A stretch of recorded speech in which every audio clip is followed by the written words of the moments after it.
Hey there. Okay, so I just got a few um, raw images from someone who is in our group, and I thought that this would be a really good just teaching and learning opportunity for some of us who are just kind of like figuring out our camera and lighting and editing and all the things. So she wanted to see what my preset looked like on these photos, and so I figured let me go ahead and record myself editing these photos for her and like my thought process behind it.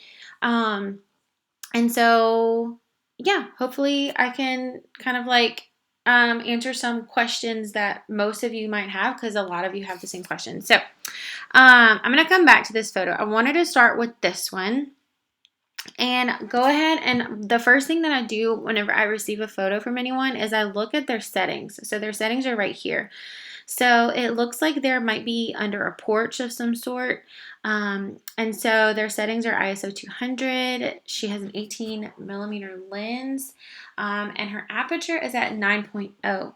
So my easy aperture rule is to make sure that you get everyone in focus, plus get that blurry background, which is what we all strive for to have that professional looking image, is equal your aperture number to the amount of people in the picture. And that's just something really easy to learn. And so for this photo, I would probably put it between 2.8 and 4.0. And so she could definitely come down on this. And then the shutter speed is super low. My easy shutter speed rule is to never go below 1/250th of a second. And that'll just definitely make sure that all your photos are in focus because we all have camera shake. And so that'll definitely help with just crisp, sharp images. So I'm gonna go ahead and apply the preset and just show you what I would do, and we can kind of go before and afters. Okay, so the first thing I would do is up the exposure a little bit. And since they're in dark shade, I'm gonna up the shadows a little bit and the whites. And you got to be really careful with kiddos since their skin isn't tan, like exposed to sun a bunch, and they don't have makeup on. You really have to watch to make sure you don't overexpose their skin. So I'm going to lower the highlights, and now I'm going to kind of work on it, the white balance. So I feel like I see a little green. So I'm going to up the tint just a little bit, and it's a little blue. So I'm going to up the temperature. And that's where I would probably stop because, like I said, I don't want to overexpose their skin. And we can kind of go and look at the before and after. There we go. Okay, let's look again at the next photo. Okay, so she is shooting in super bright, harsh sunlight, which isn't the best for getting those soft, beautiful, professional looking images, but it still works. So I'm going to go ahead and apply the preset.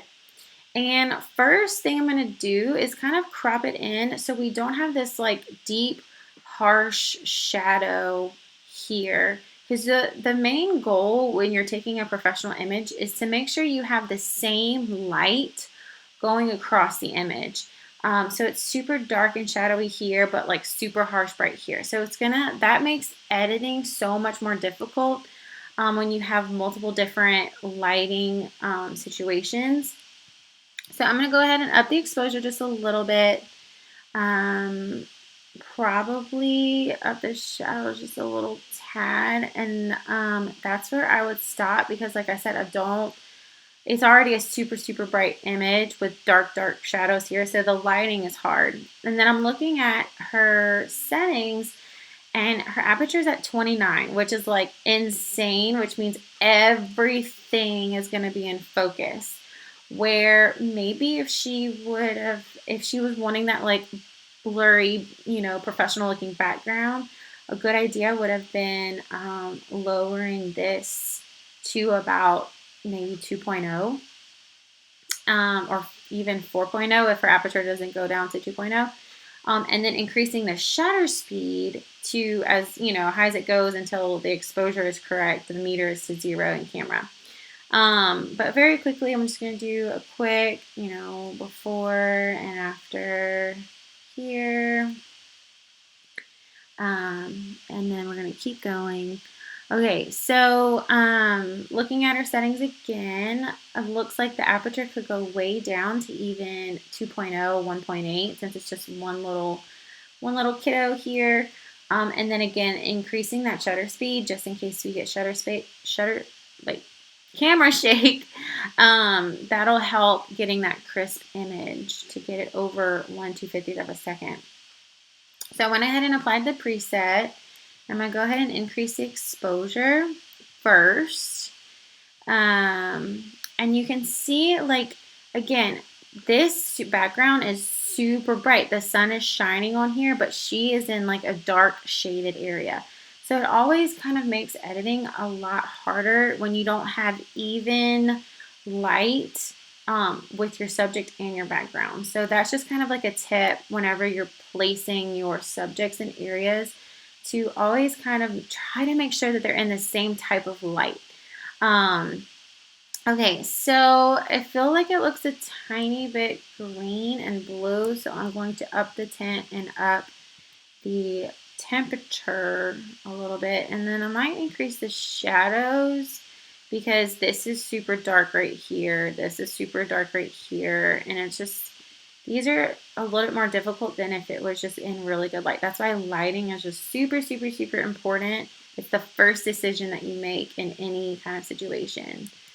So I'm going to quickly just kind of like up the white balance a little bit more. I'm watching her skin. Maybe increase the shadow just a tiny bit more. And let's just do a quick before and after. I'm like exporting something else, and so my computer's being really slow. So you can kind of see in the thumbnail too really quickly before and after.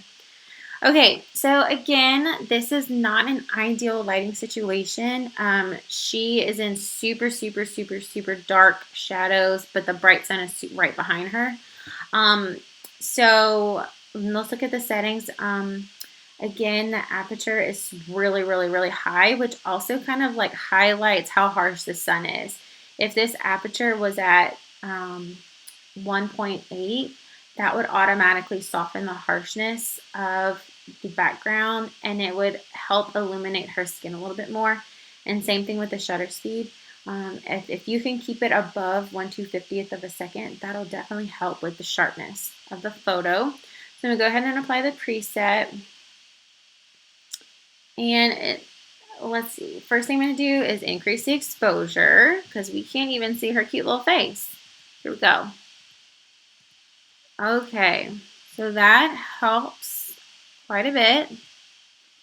And then I'll probably increase the shadows a little bit, pop the whites, and then I'm going to play with the white balance. I feel like my eyes are playing tricks on me because I see a lot of green, but then I also know that that's also in the background. So I'm increasing the tint a little bit and the temperature to kind of help this picture out. And then I might pop the whites a tiny bit more, the shadows just a little bit. These are so much harder to edit because when you have like a picture in good light, it's a lot easier to edit. And I also find if your settings are more for like a blurry background, it's a lot easier to edit because it just creates an overall softness to the photo. Okay, let's do, oh wait, I didn't make a virtual copy of this one. Let's make a virtual copy and then reset it. And this is the before, yeah, and this is the after. There we go. So yeah. Okay, so this looks like it's an open shade. The sun coming in here. Maybe it's a cloudy day a little bit. I don't know. But let's look at the settings. Okay, so it looks like her shutter speed and her ISO didn't change, and her aperture changed throughout. So with my 3-step system, I do in order. I set my aperture, then my ISO, then my shutter speed. So my shutter speed is actually the one that's always changing depending upon the light. And my aperture and ISO are the ones that kind of like stay put. So that's another little tip. All right, I'm gonna go ahead and apply the preset. We're gonna get working on this one. I'm gonna go first up the exposure, and I also feel like I'm just gonna crop it in just a little bit because I feel like that'll kind of make me happier. Okay, crop it in a little bit. All right, so now I'm gonna up the shadows just a tad. And then that kind of like shows the background a little bit, up the whites just a little bit. And I'm watching her face, and now I'm going to warm this picture up just a little bit. Oh, that's a little much. Maybe up the tint just a tad. And I'll stop there. So I'm only working on the basic panel with all these pictures. There we go. I might up the black just a little bit. I feel like the background is so heavy. And maybe warm it up one more time. Maybe pop that white a little bit. Okay. Did we do it before? There we go. Let's do create a virtual copy. And we'll kind of look very quickly at like the before and after. Okay, so before and after. All right. If this was my image, I would go to the greens and I'd probably tone down those greens. So I would like desaturate the greens just a tad so they weren't as like neon-y. Depending upon like the color green of the picture, sometimes I kind of like desaturate the green a little bit more and like up the luminance a little bit more just so it's not as like neon. Okay, let's look at this picture. Same thing. Let's look at her settings. F22, that's like super high depth of field. If this was F1.8, her face would probably be a little bit more illuminated. The bokeh, the blurriness in the background would be very pretty. Especially like you can see the trees and all that. So if you're looking for more of like a professional image, definitely always have your bokeh as low, your aperture as low as possible. So I went ahead and applied the preset. I'm going to up the exposure. See her cute little face. And another thing is if the shutter speed was higher, it would be a little sharper. Okay, so I'm going to up the white balance to warm up her skin and maybe up the tint just a tad. I'm not up the shadows so we can see more of her face. Maybe pop the whites a little bit more, and I'm still seeing some green in her face. I'm going to up the tint just a bit. And then maybe warm it up again. All right, and I feel as though those greens in the background are still kind of like neon-y. So I'm going to go to the green and maybe like desaturate them just a little bit so they're a little softer. There we go. Okay, let's do a quick before and after. And reset. So there's the before, and here is the after. And you can see it in the thumbnail very quickly. Yeah, there we go. Okay, and then the last one, same kind of thing. Aperture is super high, but that's an easy fix. So like, my friend, you've got an eye. I think just camera settings can easily turn these images into exactly what you want. Okay, so I applied the preset. I'm going ahead and upping the exposure and upping the shadows. Whoa, too much. And then now I'm going to pop the whites just a bit. I'm going to warm it up. I'm going to up the tint because it's a little green. And another thing, the reason I'm always having to up the tint closer to magenta is because she's shooting in like a green bubble right here. You can see the green on top, the green below. And so the sun, since it's so high in the sky, is immediately reflecting green back into her face. And that's why we're seeing like a lot of green. So yeah, that's how I would do this image. And same thing. I'm gonna like desaturate the green just a little bit to kind of tone it down. And let's make a virtual copy of this and see before and after. And there we go. You can see it in the thumbnail. Before, after. So yeah, I hope this helps me just like kind of like thinking through the process and editing using the basic panel with my preset. Definitely 100% focus on your next shoot with just finding really good light, or open shade is the best light you could possibly use. And when you master open shade, the next step is finding open shade with the sun coming through, and that's called backlighting. So you would put the sun behind your subject, and the sun would kind of come through and like hit their hair, and that would kind of create that glowy feel that a lot of like photographers strive for. And then step 3, or like level 3, would be practice shooting in full sun. And then if you go through those levels, then I feel like you will learn a ton about lighting and then editing in Lightroom. So, I need to go back and talk about this image. Okay, so because half of this image is in super dark shade and half of this image is in bright sun, this is going to be near impossible to edit like correctly. So I'm going to edit how I would, if this were to happen to me, how I would try to fix it so you can know in the future. So I would apply the preset, and then the first thing I would do is go to this graduated filter and try and recover some of those shadows here.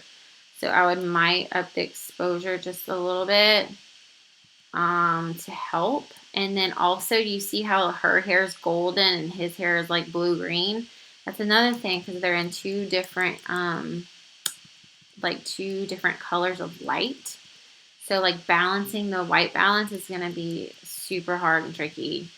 I'm going to up the shadows just slowly and see if we can recover some of that.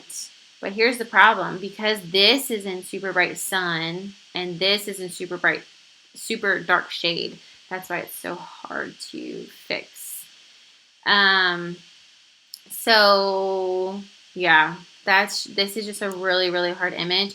If they were all sitting in this area, so if she would scoot over and he would be in the sun, it would be a lot easier to edit, because they would all be in the same type of light. Bright sun in the background, bright sun on the back of their heads, and it would be a lot easier to edit. So yeah, definitely next time focus on light and where you put your subjects, and your aperture, lower it as low as you can go to get the softness of the photo and that professional look that you are striving for. And that's what I would do. So I hope this helps, and keep shooting, keep practicing, keep looking at light. And I will post also a YouTube video about light here with a blog about how to find open shade. And that, I'm telling you, is going to change your photography game. So I hope that helps. And yeah, keep shooting.